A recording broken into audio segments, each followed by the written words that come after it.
right, everybody. Welcome back once again. Take your pick. I'm here with Rob, Sean, yours truly, Mikey Meatballs. Is it Which Mikey Mush this week or Mikey Meatballs? I'm just trying to all right, Rob, I've gotten so much shit. People are telling me they're taking me out of the will. It's like Oh, it's gotten that bad. Like people are like, I don't want any sports consulting from you this week. And I'm like, okay. I understand it. Also, I'm cool with one bad beat. But all three of them come down to the last play. yeah. I by the Bills game, I was just numb.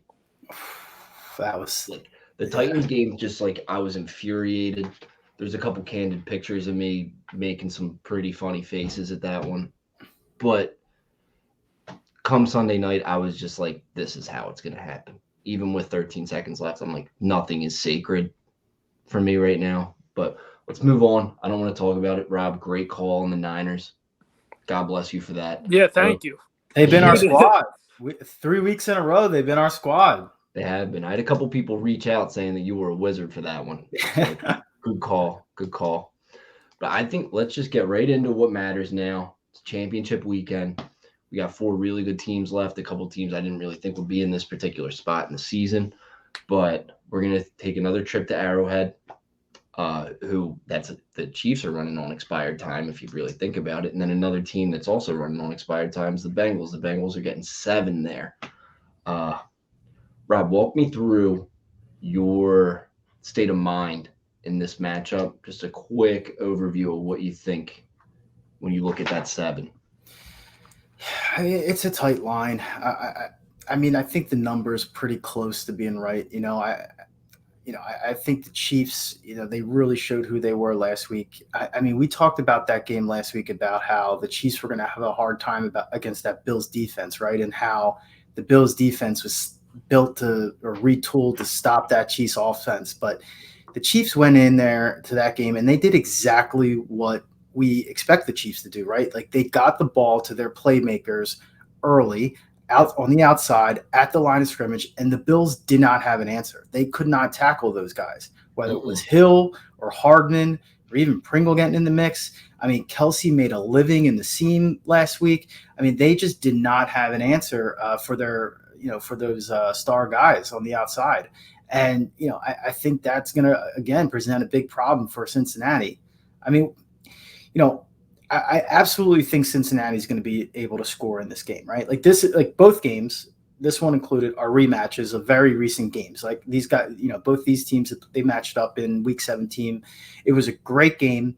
It looked like the Chiefs were going to run away with it early until the Bengals, really, took it to them in the second half. And I think a lot of that has to do with, and what we're going to see this week is the Chiefs with Spagnuolo, they love to run a man defense, right? And blitz. It's a man blitz defense. They don't play a whole lot of zone. Well, Burrow carved them up on that last matchup. And, if the Chiefs are going to blitz Burrow, I was actually looking at this week. Burrow averaged the most yards per attempt against the blitz in the league this week, almost 2 full yards above the next guy being another quarterback playing this weekend, Jimmy Garoppolo. Burrow averaging 11.5 yards per attempt against the blitz. So, I definitely think that Cincinnati is going to be able to score in this one. Whether or not they can keep up with the Chiefs again, that's another story. I mean, what are you guys seeing here? I mean, right now, Cincinnati is a popular pick on the market. They're generating about, let's see, it looks like 75% of the money on 37% of the tickets. So big money's coming in on the underdogs on this one. But I don't know if that's enough to sway me in favor of backing them yet. I mean, do you guys have any feel for this one? What do you think, Sean, in terms of can Cincinnati keep up with the Chiefs again? I'm with you. I'm really close to you. I don't know if they can keep up, but I think they can score. So my first play of the weekend is going to be the Bengals team total over 23 at FanDuel. Okay. This offense is going to put up points. They did it the last time they played. I mean, Jamar Chase went crazy. They didn't have an answer for him. I would expect them to try and shut him down a little more this week. So, I mean, it could be a T. Higgins or a CJ Uzama weekend, but He's getting a I lot see of targets points. lately too. What'd you say? CJ Uzomah's getting a lot of targets lately. Yeah, he had a big game last week. Yeah, the whole playoffs, he's been I think he has 16 targets over the course of the last 2 games. I mean, you saw it, T. Higgins. He had a couple really good games stringing them together. You try to take out Jamar Chase, but the Bengals do have some dogs over there. The concern for me is that offensive line, though, right? Like, are they good? Like, are they going to be able to? I mean, we talked about the Chiefs' defense. They're not as strong as some of the other defenses in the playoffs, and certainly not as strong as at least the two defenses in the afternoon, the late game, right? But it's. Can the Bengals withstand, another pass rush like they did last week, give it up 9 sacks and still be able to walk away with a win or compete in this game? So my issue with that whole situation is Joe Burrow's a dog. Getting sacked 9 times, that dude never lost his cool once. And there was not an ounce of doubt that he was winning that game. And you got to tip your cap to somebody like that. And then the Bengals whole team, the kicker included, like those dudes just believe. They leave it out there. There is zero doubt. But Melvin Ingram had a pretty nice showing the other night. Yeah. Frank Clark too. Frank Clark as well. Like the Chiefs D line did enough to disrupt Josh Allen in some big moments in the game. I mean, God bless Josh Allen. I feel so bad for the dude. Left it all out there. But if you're looking at this O-line situation, Sean, this is your key point of last week. Eventually, that's going to catch up to you. 9 sacks squeaking out a win is unheard of. And I think the blitz might get home this week, especially if those edge rushers are doing just what they did against the Bills. My biggest concern is if you are getting to Joe Burrow, Patrick Mahomes is not Ryan Tannehill. And if you're giving him the ball back consistently, we saw it on Sunday night, he will run up a tab on you. I mean, it looked like the Bills' defense never practiced tackling in their lives. Patrick Mahomes is an absolute magician in the backfield. You put a hand on him, it doesn't even matter. My biggest concern with this game is if they're able to get to Joe Burrow, get him into 3rd and long, and the Bengals have to settle for field goals, the Bengals are going to get smoked. Yeah. Absolutely. I kind of feel like this game, like I did about that, the Bills-Bengals or the Bills-Chiefs game, you can't settle for 3 here. You have to go for it on the fourth and shorts. You're going to get blown out if you take a bunch of 3s, which is why I lean to the over. Really? Wow. Yeah, it's a little too high at 54.5. If I got a 53.5 or something where it opened, I might be interested. But I mean, that key number past 54, I'm not taking it. But I do think it's a shootout. It leans that way. Like the matchups lean that way because both passing attacks have the advantage in this game, right? Like Chiefs are coming in ranked 3rd against a passing defense in Cincinnati that's ranked 24th. Passing defense of Kansas City ranked 23rd, going up against 15th ranked pass offense in Cincinnati, right? So in both passing matchups, the offense has the advantage, which leans towards more scoring, more passing, right? But I agree in the sense that I think that total is a bit high at 54.5. I know the under's generating a lot of love, at least a majority, 65% on only 20% of the tickets. So there's some big money coming in on the under at only 20% of the tickets. So I kind of tend to lean towards the under in this one, just thinking it's a little bit too high. Now, I lent that way last week in the Bills Chiefs. And, if it really came down, you had the last couple minutes there where it was 21 points in the last minute and a half, right? About 2 minutes. So, I mean, I don't, not that I expect to see that again, but the one thing that gives me a little hesitation on following the money on that under is the advantage that the passing games have in this game. So I feel like I'm the only person that looks at these lines, but it's interceptions. You have Mahomes at plus 106 to throw an interception, and you have Joe Burrow at minus 144. That Joe Burrow number is way out of line. minus 144 is way too high to take. But it was funny. I was talking to Sean earlier. I was really willing to bet all four quarterbacks to throw an interception this weekend. Matt Stafford's due for one. Joe Burrow's due for one in a big game, but like he just keeps getting better and better. And after that Mahomes showing, so you saw it in the Steelers. He throws up a couple thuds, tries to get the ball out, throws a couple bad passes throughout the course of a scrappy game, which is what the Bengals are going to need to make turn this into. It needs to be a scrappy game for them. At plus 106, I do like that number for Mahomes to throw one. At minus 144, there's no way I'm laying that juice for Joe Burrow. There's zero value in it, but that also screams to me that you are going to see an inexperienced quarterback in this moment make a bad pass. I'm ready to make an official play that I'm going to bet Pat Mahomes to throw an interception, especially after everybody is feeling so good about him come last week. Like getting a plus 106 in this moment, it's a big game. If they can get some pressure on him, he is known to throw a couple lollipops like around the line of scrimmage. Not known for it, but I've seen him do it. I am going to make that an official play, Pat Mahomes to throw an interception at plus 106. That's not a bad play. I mean, you're getting plus money on that, and he could definitely be due for one. And you can see if the Bengals can maybe force him into some of those scrappy, tough situations to maybe throw one up.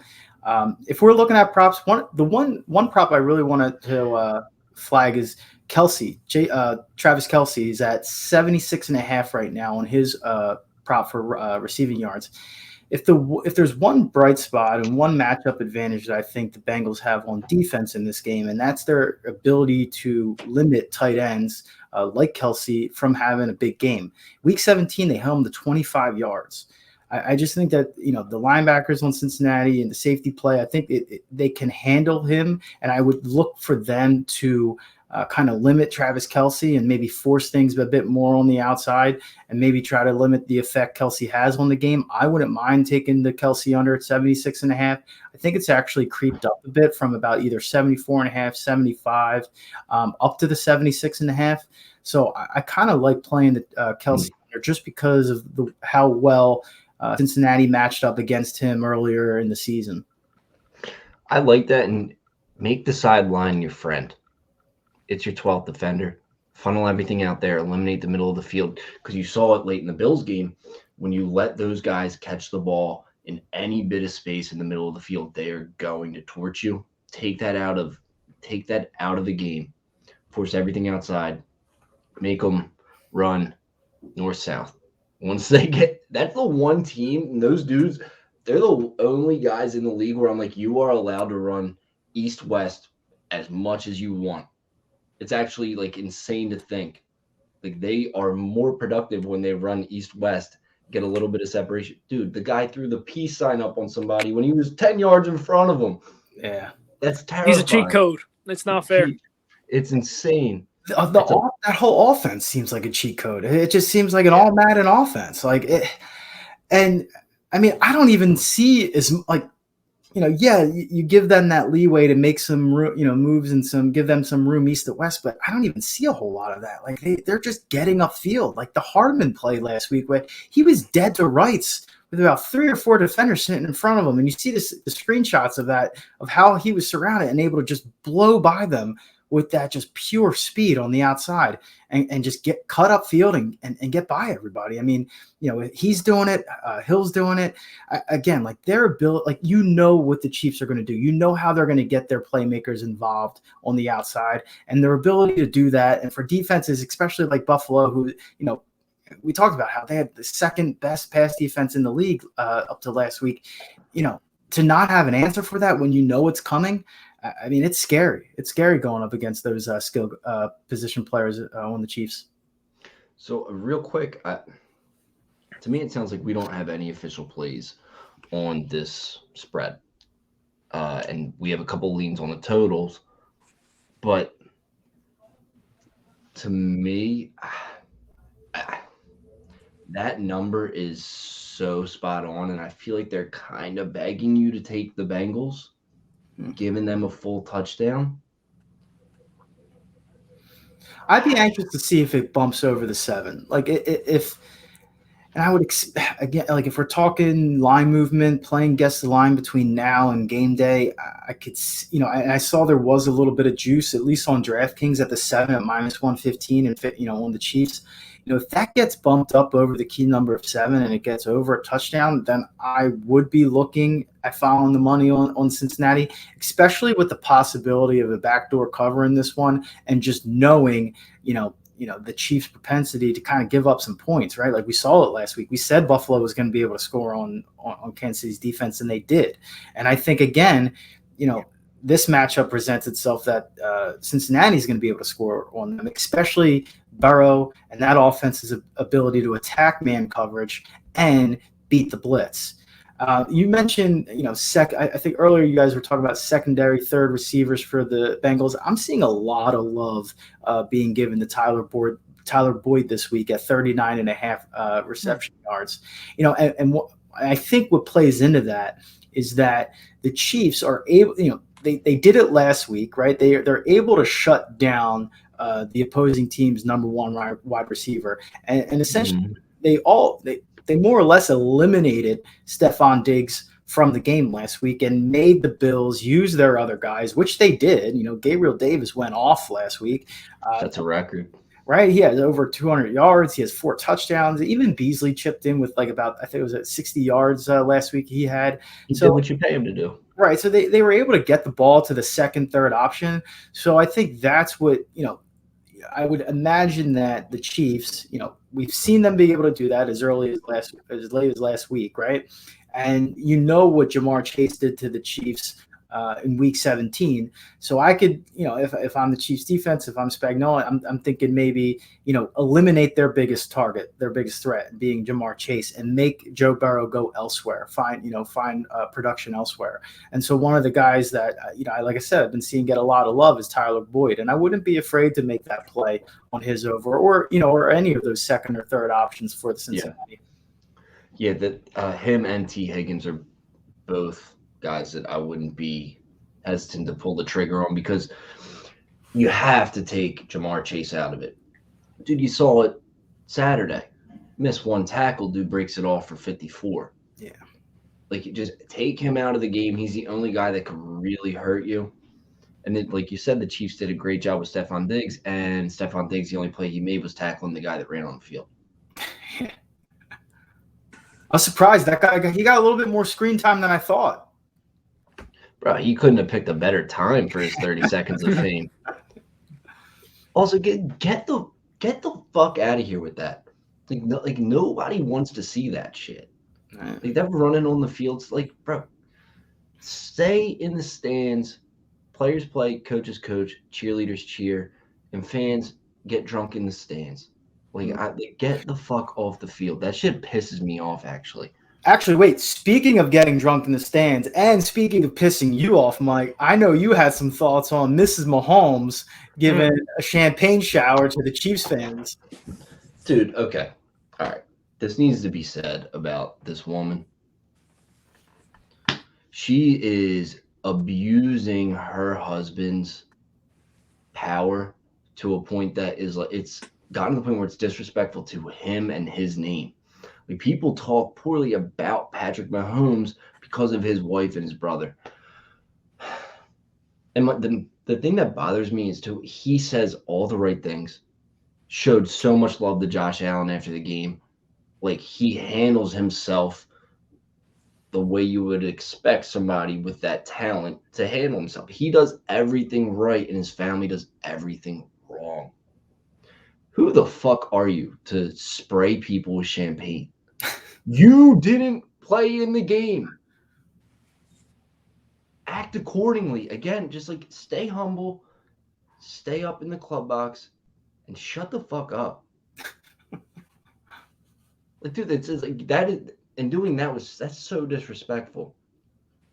Between the brother, her, just stay out of the limelight. I'm just sick of these people looking for their 30 seconds of fame for no reason.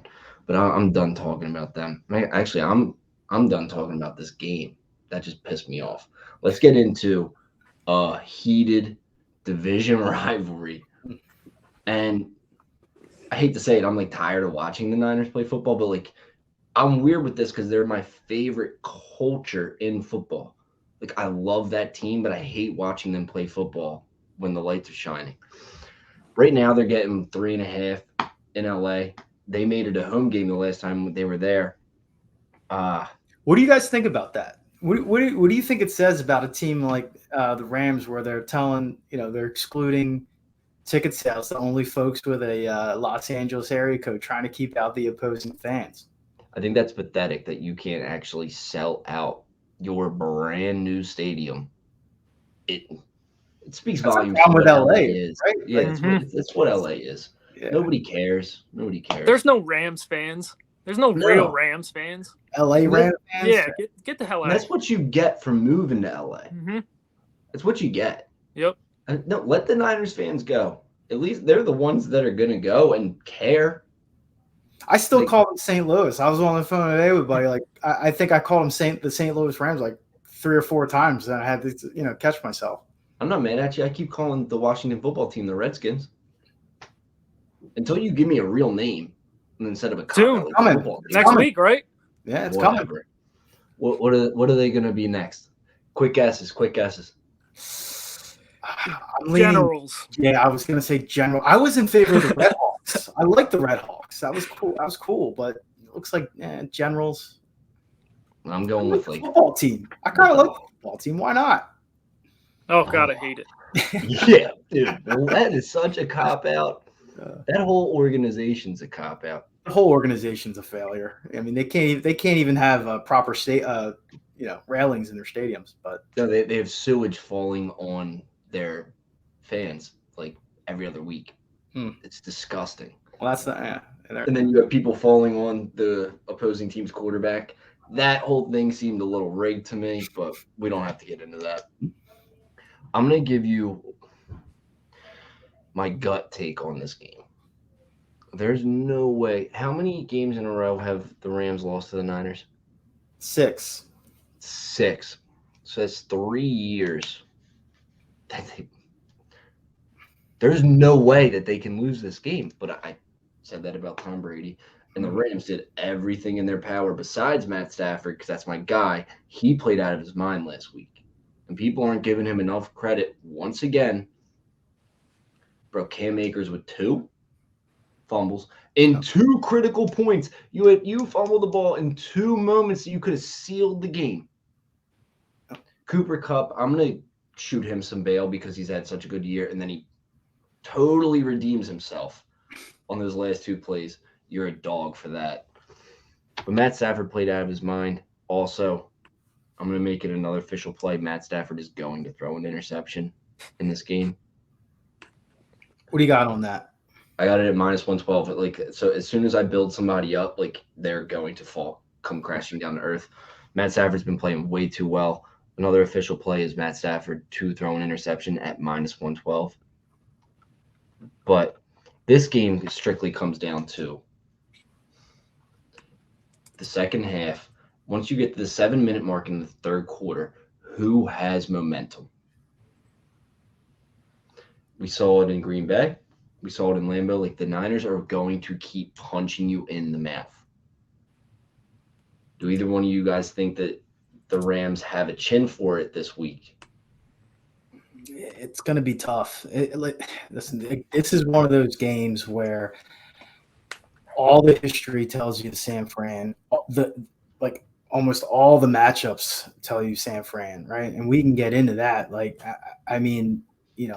They have the advantage in the trenches, right? They're going to be able to pressure Matt Stafford. That defensive line is grinding right now. They have a solid offensive line that can withstand the pass rush of the Rams. It's a bad matchup for I was going to say St. Louis for LA, and we've seen it the last 6 games. Again, you have all the trends going against LA. They've lost their last 6. Stafford is 29% against the spread in teams 500 or more from November on, right? So all the trends are against their favor. The matchup is against their favor. But to me, this is a gut play. Like I don't see the Rams going down. I think the Niners clearly have their number, and they have the advantage in a lot of different aspects of this game. But for me, like my gut tells me that the Rams are going to get it done finally this week against the Niners to go to the Super Bowl. What do you think, Sean? Are you seeing anything to make you lean one way or another? I could make a case for either side. I'm staying off the game. One look that I am going to look into a little more, but I'm thinking about taking is the Cam Akers under. I believe it was lined around 60.5 or so. Besides the fumbles last week, he also hasn't been effective. I mean, he averaged 2 yards a carry last week. The Niners aren't going to let them run. I don't know if he's going to get the ball anyway, or if they do go back to Sony Michel. But that's a play that I'm looking to finalize here soon. I love that play, Sean. I'm glad you brought that up. I have that one written down as well. And before we jumped on, I saw it at 63.5 on draft. 63.5, okay. I love the under there because you know how strong that San Fran's D ranks second, against the run in DVOA. I really think that they can handle Akers, and they're going to force the Rams to pass the ball, which the Rams do have a slight advantage in the pass game. I would say here, right, against the 16th ranked pass D in San Fran. But I love the Niners defense against the Rams rushing attack. I love the Akers under, and especially considering the tough end to the game last week that Akers had, putting the ball on the ground twice. Yep. We could see McVay maybe even that balance out a little bit more with Michel. But even if he doesn't and Akers does get his touches, the San Fran kept him at bay in week 18 when he had about, I think it was 24 touches in that game. It was over 20, almost 24, and they held him at bay there. So even if Akers does get his touches, I love the Akers under this week. I think that might be listed as the best bet for me. That's exactly what I start as my favorite play that I've written down on the sheet today, is that Akers under for sure. Because when I was looking at it, I saw a couple moves towards it at the 60.5 that Sean mentioned, and then when I went and looked at the line on DraftKings, saw it 63.5. Yeah, I like that number even better. Everything screams that. So my thing is, Sean McVay, I feel like, is the type of coach that's like, I believe in you. So he's going to try and get Cam Akers the ball again and get rolling early. And my fear isn't that Cam Akers is going to fumble it. My fear for them is the Niners are going to be like, Brett, like, you're not going anywhere. That D-line's on another level right now. And then you have Fred Warner right behind him. That's a bad group of dudes. That might be my favorite group in the NFL at the moment. They don't take any shit. And I saw Fred Warner step to somebody. Somebody was trying to celebrate for the Packers earlier in that game on Saturday night. And Fred Warner stepped right up to him and was like, you're not getting that off in front of me. You're just not. And that dude looked at Fred Warner and was like, yeah, you're right. I don't want any problems. Fred Warner's a bad man. Sean McVay, I think, is going to try and get Cam Akers established in the game early. But what we've learned after watching the Niners, you can't win a game on the ground with them. It's almost physically impossible. Come the second half, if I'm the Rams, it's strictly by air. I don't care how low scoring it is, where you're at with it. Like, you can't live and die by the run. And the Niners are kind of built off of making you bail on it. At some point in the game, like, you are going to bail on the run because you are losing it down every time you call it. So, Sean, I love that play by you. I think that's a really high number, especially from a team that does still use Sony Michel enough. Like, 63 is a high number. It is, I guess, considered a two-headed monster. Like, it's not a monster, but they have a running back duo. We'll call it that. Yeah, I mean, last week was mostly, what's his name, though? Not Sony Michel, Cam Akers. Yeah.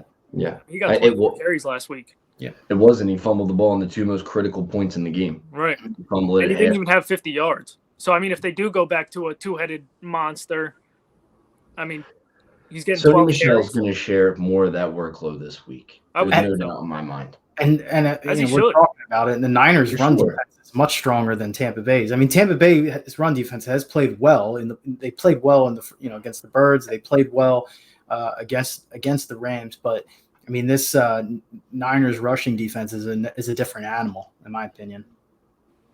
That's an official play by me, effective immediately. Like I love that bet actually. That might be my favorite one of the week now that I'm looking at it. Boys, if you had to pick a side, this doesn't have to be official. I want to hear leans though when we talk about the spread, because at 3.5, that's a wanky number. And I know we're all kind of leaning Rams. Do you think that they can get it past 3.5? I think so. I mean, again, it's more of a gut play for me. Like I've actually seen a little bit more money start trending in the Rams direction. It was pretty heavy early in the week on the Niners. It's now the Rams are generating just a little over the majority of the money, about 60% on 55% of the tickets. So I've seen it kind of come back towards the Rams' favor a little bit. And like I said, it's a gut play. I just don't see the Rams going down again to the Niners. Like notwithstanding the trends, notwithstanding the bad matchup, to me, just again, you get those gut feelings, those gut plays, and for me, that's what this is right now on the Rams. So I'm okay with waiting a little bit because I don't necessarily expect that to get any higher. I mean, if it comes up to 4, I would still consider it, but I would maybe wait and see if there's any movement on the Niners, especially because there's a few bits of injury news to still come out on them. Trent Williams, Bosa, and Warner, who I know, again, all these guys, they're all going to play. They're all going to play, right? But once that's made official, we'll see if there's a little bit more movement towards San Fran. I mean, also Samuel, limped off the field towards the end of that game, so that could be big too. I mean, he's their biggest player. That's a big point. Sean, I know you and I are both big fans of Debo. I feel like he left it all out on the field in Lambeau. He comes back in, zero fear, puts it all back out on the field. Like, do you think at this point, using your big-time wide receiver essentially as your running back, do you think that wear and tear is starting to, catch up to them? Yeah, I mean, it's certainly possible. I mean, the guy takes a bunch of hits. Yeah, my fear is you'll know exactly where Debo is the first time he touches the ball. If he, at point of contact, moves forward, he's fully with the shits that day. If he falls backwards, he's just not fully healthy. Because you saw it first time he touched the ball when they played the Rams, he ran Jalen Ramsey over clean. Stood over him, and you see it every game like that. I feel like he tries to set the tone on his first touch every single game. He runs he runs the ball like a man possessed. He's going to be ready for this game. I refuse to believe he's not. Even if he is banged up, I mean, that guy mentally is just on another level. I don't think he feels pain. He doesn't get into all that stuff. He just goes out there and plays football. For sure. He's built different. That's quietly becoming one of my favorite players in the NFL. Not even quite the leaps and bounds. No, I'm ready to scream it from the rooftops. That's one of my favorite players in the NFL at this point.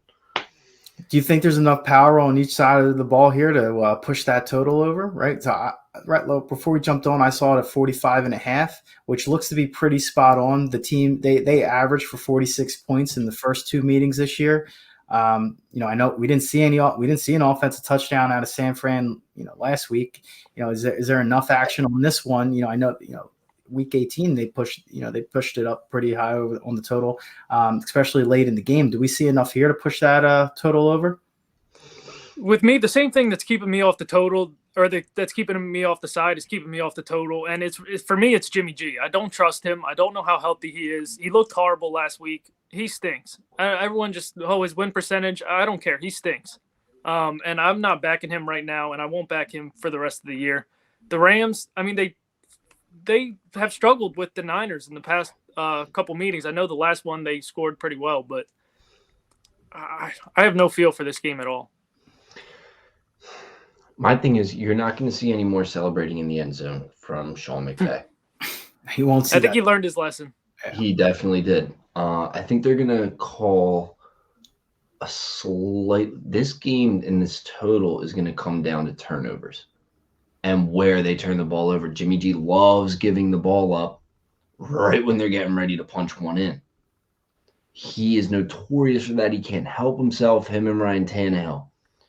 Like, I just can't understand. Also, the play calling in those situations, you know where you're proficient at and you know where your deficiencies lie.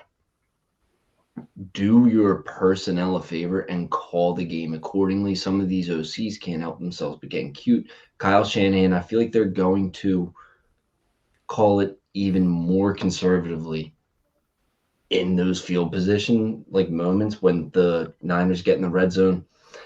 I feel like they are going to be more willing to settle for 3 than give the ball up back to the Rams. And for me, I feel like with the Cam Akers fumbles, with the implosions, you're going to see a slightly more conservative Sean McVay to come out of the gates. That's my fear with that total might just be too far out of reach come the start of the second half. I think this one's going to be a bloodbath. Both defenses are playing really good ball at the moment. It is the lowest total of the 3 meetings this year. Yeah, division matchup, third time you're meeting. I mean, and this is built up into, you can't call it a rivalry because it's not a rivalry if you don't ever beat the other team. Yeah, it's one-sided. It is what it is. But that whole conversation can change come Sunday night.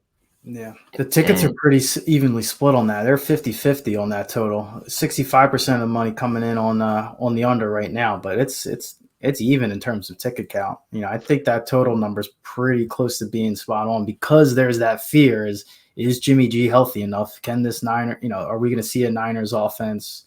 You know, like we saw against Dallas or like Green Bay. I mean, they looked, you know, they made plays when they had to against Green Bay, but still looked very pedestrian at times.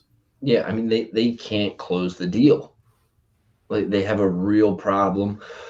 When the field gets short, they have a problem. And it doesn't make any sense to me because that team is built off of grinding it out. So you think when the field will get short, I don't really fully understand what their issue is in the red zone, but like just Jimmy G just can't make the right decision. And I think that's going to kill them. That might hurt the total a lot. Also, something I want to bring up. I don't like putting too much stock into the market and what the tickets are saying unless there's respect on the line. When all those tickets are coming in, but if the line's not moving, to me, everybody can put their money where they want. And when there's a lot more money on one side and the line doesn't come down or move up, however you want to spin it, to me, that says that they're afraid of the guys that are on the other side. We saw that the last 2 weeks. We talked about that exact same point, and it was for the Niners, right? So we said 2 weeks ago, you know, if that line isn't moving in favor of Dallas, well, this money coming in on San Fran, Dallas is in trouble, and they lost the game outright. I said the same thing last week again, you know, with Green Bay. Nothing came in. That 5.5 held, you know, from the time we got off till kickoff. Packers lost outright. I mean, it's and I totally agree. You know, that's one of the key things you want to look at. It's one thing, you know, for me, I love seeing, you know, 70 to 80% of the money getting generated on 20, 30% of the tickets. Like, I love seeing that. But when you're seeing that and that line isn't coming, you know, moving towards that dog in that favor or towards the favor where that money's coming in, yeah, I mean, even more reason to love it. Yeah. I feel good about it. I think we have a couple good props. Are there any props that you guys wanted to touch on for the Niners? I know we're all in favor of Cam Akers at this point. I feel like the cute play is going to be to take Deebo Samuels over rushing, receiving. I don't have a single feel for any like player props for the Niners. I don't want to I invest don't in either. the Niners offense. I mean, after what I saw last week, and now you're going up against the Rams defense it's very good. I mean, ranking 5th against the run, 6th against the pass. It's a very good defense, and in my opinion, a much better defense than Green Bay. I'm just not in a position like after what I saw last week, and given the potential health issues with Jimmy G, and some of the issues that he has in general when healthy, to really invest in the Niners offense. The only other thing I was looking at it, I had jotted down, and again, we're looking at like second, third options for the Rams potentially. Van Jefferson is somebody I see getting a little bit of love this week. He's at 30.5 on his prop total for reception yards. Receiving yards. So I could maybe I would take a closer look into that as the week goes out. But in terms of props, he's the only other guy I had flagged. But I have it starred written down on the pad here. That Cam Akers play under 63.5 was my favorite thing that I saw out of both of these games. Yep. Well, boys, I think we kind of covered all the bases here. It's going to be a good weekend of football. You guys mixing any mixing, any teasers, any parlays, anything exotic on these games? I mean, we all know, full disclosure, they're not great bets, right? Like, we're not lottery ticket guys. That's not how we play it. But I mean, with only 2 games left, anything worth throwing out there? I think there's decent value, not decent value, but a decent play would be to take Rams Chiefs money line. You can get that at essentially even money. Mm-hmm. I personally do feel like we are going to get that rematch. I'm also not fully opposed to teasing the Bengals and the Niners up. Mm-hmm. That could be something that I think you could take both of those plays and hit both of them easily. I think the Bengals, that 7, I don't think they're going to be too far off from that. I definitely don't see Joe Burrow losing by 2 scores. He's just not that kind of dude. And they're going to grind it out till the end. I don't see the Niners losing by 10. Yeah. I think the Rams should handle business, but I think they'll beat them by no more than a touchdown. That's just my personal take. I like that parlay. Those are the 2 teams that I believe are going to win at the end of the day on Sunday. I was a little surprised to see it at even money. I would like to get that a little bit higher. I understand they're the favorites, but and of course it's the Kansas City money line value that's bringing that down a bit. I just don't know if you're getting enough at even money to bank on that Rams team to cover against or to beat the Niners, and then to have a parlay with Kansas City. That being said, like I said, I like those 2 teams to win. That's probably something that I'll take a closer look at as we get through the week. So I'm not mad at that parlay. Teasing, I don't like the way the teaser numbers shake out in this one. So for me, it would be an alt spread parlay. Like we usually like to do in these spots. Get those past certain key numbers. I agree. I would like maybe a 10.5 for Cincinnati, and then you bring the Niners up to maybe 7.5. Get them over a couple key numbers in that regard. Maybe you can get a little bit better value than just like a straight teaser. Yep. Sean, any thoughts on that? Not really. It's nothing I'm going to do, but if I was going to do a teaser, I would probably tease the Chiefs down and the Niners up. I like that too. Yeah. You can get the Chiefs under a field goal, and you bring the Niners up to even that. I would consider alt spread. Get the 9.